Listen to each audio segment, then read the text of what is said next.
اعوذ باللہ من الشیطان الرجیم بسم اللہ الرحمن الرحیم ربنا لا تزغ قلوبنا بعد اذ هديتنا وهب لنا من لدنك رحمة انك انت الوهاب اما بعد۔ محترم، بات چل رہی تھی تراویح کے مسئلے میں ہمارا موقف کیا ہونا چاہیے۔ من قامہ ایمانا واحتسابا غفر له ما تقدم من ذنبہ، کہ جس نے رمضان کا قیام کیا اس حالت میں کہ وہ ایمان کی حالت میں ہو اور ثواب کی نیت سے ہو تو اس کے پچھلے گناہ معاف کر دیے جاتے۔ تو ظاہر سی بات ہے کہ جس چیز کا تعلق آخرت سے ہوگا، مغفرت سے ہوگا، بخشش سے ہوگا، شیطان کو یہ بات پسند نہیں آئی اور وہ اس سے روکنے کی انسانوں کو بھرپور کوشش کرے، کیونکہ اسی میں اس کی کامیابی ہے۔ اب سوال یہ آئے گا کہ ایمان کی حالت میں ثواب کی نیت سے کیا ہم کھڑے ہو گئے تو ہماری بخشش ہو جائے گی، گناہ معاف ہو جائیں گے؟ تو اس میں ایک شرط ہے، اور وہ شرط کیا ہے کہ اللہ کے نبی صلی اللہ علیہ وسلم کے طریقے پہ اگر ہم نے عبادت کی ہوگی تب۔ اگر اس میں نبی کا طریقہ نہیں ہوگا تو پھر بخشش مغفرت نہیں ہو سکتی، نبی کی مہر ضروری ہے۔ پھر دوسری بات گزری تھی، من رد عن عرض اخی، کہ اپنے کسی بھائی پر اگر کوئی الزام لگتا ہے، کوئی تہمت لگتی ہے اور اس کی عزت کا دفاع اگر آپ کرتے ہیں تو اللہ رب العالمین آپ کو آخرت میں جہنم کی آگ سے بچائے۔ اب مومنین میں سے چاہے نبی ہو، چاہے صحابہ ہو، چاہے ان کی اولاد ہو، چاہے تبع تابعین ہو، چاہے اہل بیت ہو، چاہے کوئی عالم ہو، چاہے کوئی عام مسلمان، کسی کی بھی عزت کا دفاع آپ کریں گے اگر اس پہ الزام لگا ہو تو۔ ایسا نہیں کہ الزام ہو اور دفاع کرنے بیٹھ گئے، الزام ہو اور ثابت نہ ہو اور آپ اگر اس کا دفاع کرتے ہیں تو آپ کے لیے بڑی بخشش، بڑی سعادت کی بات ہے کہ آخرت میں اللہ رب العالمین آپ کو جہنم کی آگ سے بچائے گا۔ اس مسئلے میں لوگ کنفیوز رہتے ہیں۔ ایک مسئلہ آتا ہے کہ بھئی یزید کا دفاع کیوں کرتے ہو؟ کیا اس کا سوال قبر میں کیا جائے گا؟ قبر میں یہ پوچھا جائے گا؟ تو ایسے لوگوں کو معلوم ہونا چاہیے کہ یہ قبر کا مسئلہ نہیں، اس سے آگے کا مسئلہ ہے۔ قبر تو ایک محدود جگہ ہے، قیامت آئے گی اس سے نکلنا پڑے گا، لیکن ہمیشہ ہمیشہ اگر جہنم میں چلا گیا آدمی تو نکلے گا۔ تو کسی مسلمان پر بھی کوئی الزام لگتا ہے اور آپ کو معلوم ہے کہ یہ الزام ہے، ثابت نہیں ہے، آپ اس کا دفاع کریں گے، یاد رکھیں اللہ رب العالمین آپ کو جہنم کی آگ سے بچائے۔ اب تراویح کے مسئلے میں کیا الزام ہے ہمارے اسلاف پر؟ جیسے میں نے کل بتایا تھا، شیعوں کا موقف ہے کہ تراویح کی کوئی نماز نہیں، تراویح ہے ہی نہیں، یہ تہجد کی نماز ہے۔ یہ بدعت حضرت عمر نے اسٹارٹ کی، نعوذ باللہ۔ ہمارا موقف، اہل سنت کا موقف اور شیعوں کا موقف اتنی باریک ڈگر ہے کہ اگر اس کو نہیں سمجھے گا آدمی کب شیعہ کے موقف پہ چلا جائے گا پتہ نہیں چلے گا۔ شیطان کی ایک چال اور ہے، شیطان آپ کو عبادت سے نہیں روکے گا، شیطان آپ کو قرآن پڑھنے سے نہیں روکے گا۔ کب؟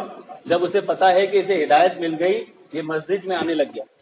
شیطان یہاں کیا کرے گا کہ قرآن میں جو پڑھا جا رہا ہے وہ آپ کو سمجھنے سے روکے گا،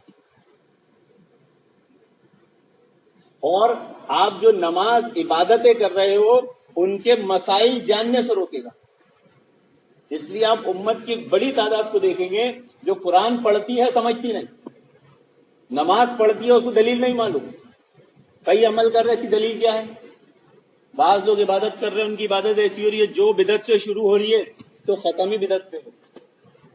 تو نماز کے احکام، دین کے بارے میں جاننا، امام شافعی رحمہ اللہ فرماتے ہیں رات بھر نماز پڑھنے سے بہتر ہے 2 منٹ کے لیے دین میں غور تدبر کر لینا۔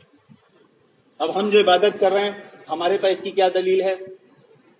اس کے بارے میں سوچنا، اس کے بارے میں کوشش کرنا کیا ہے؟ رات بھر عبادت کرنے سے افضل اور بہتر ہے۔ یہ اس لیے نہیں بیان کیے گا کہ آپ رات میں عبادت کرنا چھوڑ دیں، یہ ایک اہمیت بتائی گئی کہ اس کے ساتھ اگر آپ عبادت کریں گے تو کتنی بڑی بات ہوگی۔ تو میں نے جو اپنا موقف بتایا تھا کہ اہل سنت کا یہ موقف ہے، تو کون بھائی بتائے گا کیا موقف ہونا چاہیے تراویح کے مسئلے میں ہمارا؟ آج تیسرا دن ہے،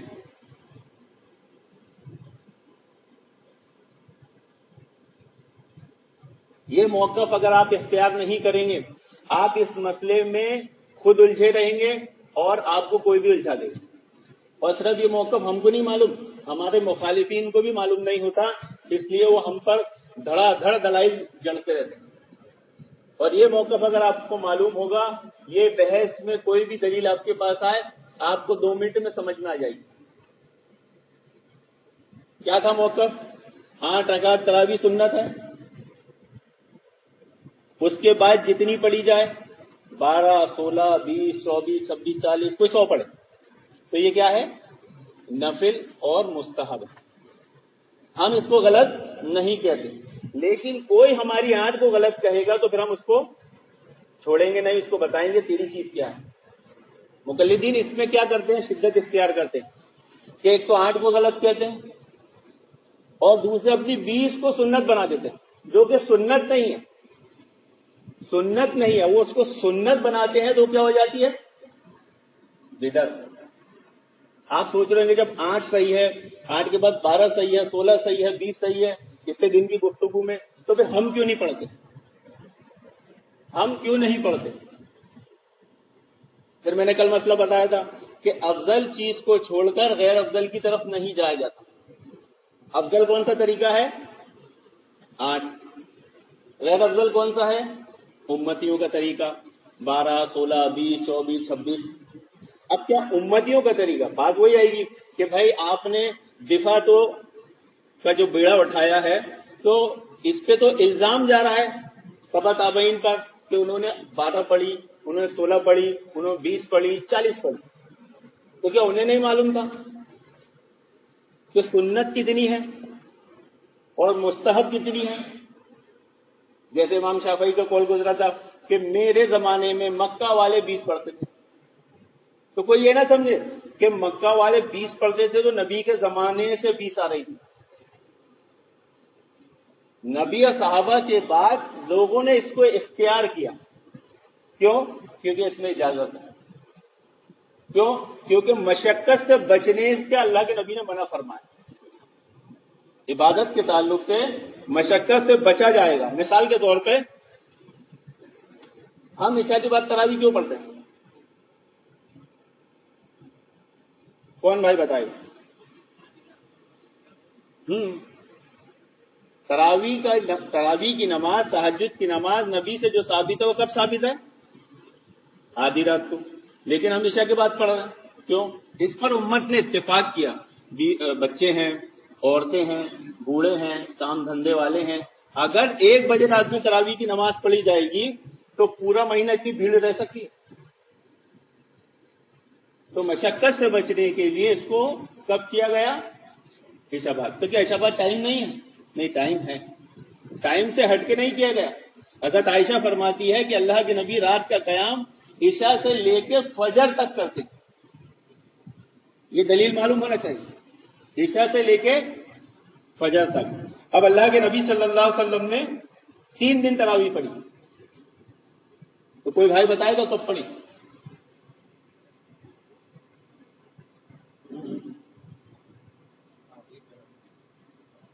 کب؟ آخری پہر. اور کوئی بھائی؟ عشاء کے بعد. اور کوئی بھائی؟ ہم جو عشاء بعد پڑھ رہے ہیں تو کوئی بلا دلیل نہیں پڑھ رہے. اللہ کے نبی نے 3 دن تراویح پڑھی ہے اور تینوں ٹائم الگ الگ وقت میں پڑھی، ایک ہی وقت میں نہیں پڑھی. پہلے عشاء کے بعد تھوڑی سی تاخیر سے، پھر 12 بجے آدھی رات کو، اور پھر آخری پہر میں فجر تک.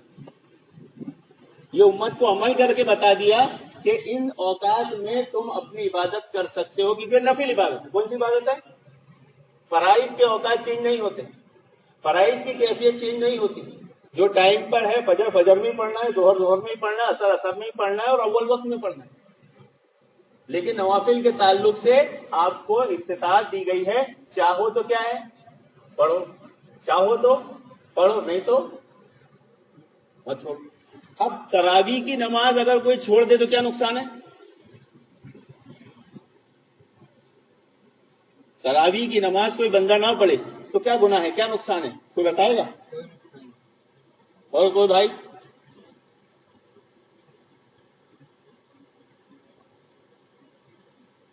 ابھی بات گزری، آپ توجہ سے سن نہیں رہے. اگر کوئی آدمی تراویح کی نماز نہ پڑھے، ایک دن نہ پڑھے، 2 دن نہ پڑھے، پورا مہینہ نہ پڑھے، تو کیا نقصان ہے اس کا؟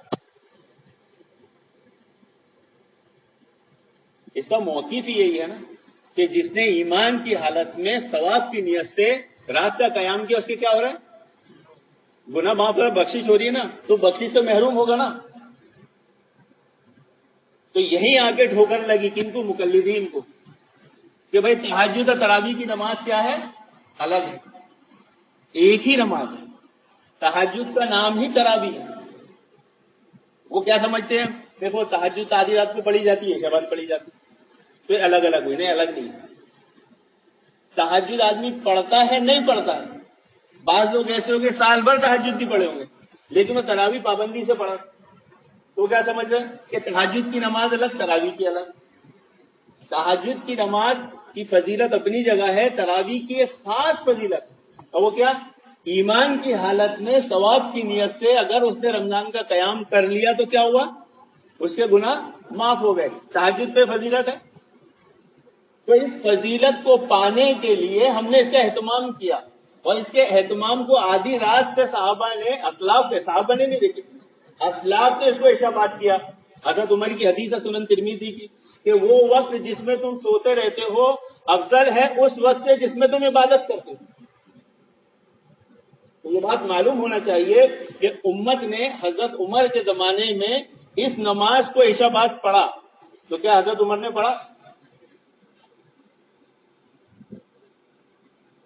کوئی بھائی بتائے گا؟ حضرت عمر نہیں پڑھتے تھے. حضرت عمر آدھی رات کو ہی پڑھتے تھے. اس کی فضیلت کو پانے کے لیے تو مقلدین کو یہاں سے ٹھوکر یہ لگی کہ ان فرقوں کو، ان کیفیت کو، فرق نہیں ہے. نماز کی ایک کیفیت ہوتی ہے، وہ کیفیت کی وجہ سے الگ نماز نہیں ہوتی. ظہر کی کتنی رکعت ہے؟ فرض. اثر کی اگر کوئی آدمی سفر میں جاتا ہے کتنی پڑھے گا؟ کیا کہے گا؟ قصر. تو 2 پڑھنے سے، اسے قصر بولنے سے کیوں نماز الگ ہو گئی؟ اس کی کیفیت کم ہو. تو حضرت عمر پر جو الزام ہے کہ یہ ان کی بدعت ہے، نعوذ باللہ، یہ جھوٹ ہے پہلی چیز. تو پھر حضرت عمر نے کیا کیا؟ سب کو ایک کرنے کے لیے ثواب کی نیت سے. ماشاءاللہ، صحیح بات ہے. حضرت عمر نے صرف اتنا کیا کہ کوئی تراویح حضرت عمر کے زمانے میں شروع نہیں ہوئی، بلکہ تراویح حضرت عمر کے زمانے سے پہلے سے چلی آ رہی تھی. ابو بکر صدیق اللہ کے نبی کے زمانے سے صحابہ پڑھتے تھے، ایک ہی مسجد میں الگ الگ پڑھتے تھے. جب بعد آیا ایک آدمی کھڑا ہوا، اس کے پیچھے بہت سارے لوگ آئے، کھڑے ہو گئے، جماعت بن گئی. کوئی 10-11 بجے آیا، اس نے کھڑا ہوا، جماعت بن گئی. ایسے کر کے مساجد میں بہت ساری جماعتیں ہوتی تھی. حضرت عمر نے سوچا کہ تو ابھی خیر القرون کا زمانہ ہے، آگے فتنوں کا دور ہے، ان باتوں کو لے کر بہت اختلاف و انتشار ہوگا. دوسری جماعت کا اختلاف ہوتا ہے نا کہ ادھر تراویح کی نماز چلی، کوئی ادھر جماعت بنا لیا، تو کیا ہوتا ہے؟ وہ دوسروں کو ڈسٹرب کرتا ہے، یا اسے امام صاحب کی قرت ڈسٹرب کرتی ہے. تو حضرت عمر بہت گہری نظر رکھتے تھے فتنوں پر، اس کے رد کا سدباب کرتے تھے. یہ ان کی بہت بڑی فضیلت تھی. اہل سنت کا طریقہ ہے کہ وہ فتنوں پہ نظر رکھتے ہیں اور فوراً ان کا علاج کرتے ہیں، ان کو ڈھیلا نہیں چھوڑتے.